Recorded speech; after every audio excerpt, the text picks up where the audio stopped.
Let me ask you about AOC. She's become one of the most influential voices for the progressive cause in the United States. You two had a great conversation on your podcast, and in general, you work together. So what's to you is most impressive about her? I really like Alexandria a whole lot. She is a young woman who comes from a working class background. She helped her mother clean houses. She was a bartender in the Bronx, New York. And I'm very proud that my campaign for president inspired her to run. And she ran on a progressive working class program. And she took on one of the more powerful guys, a guy named Joe Crowley, who was pretty high up in the Democratic Party. And she knocked on doors. She had no money. She did a very strong grassroots effort.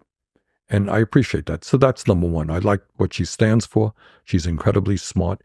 And she has that certain charisma that, maybe you're born with it, maybe you develop it. I don't know.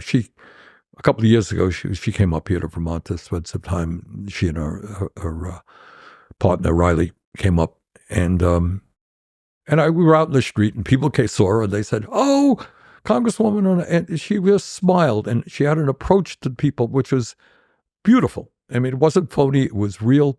But to be a politician, you got to know how to, you could be a great intellectual, but you can't relate to people. She relates well to people.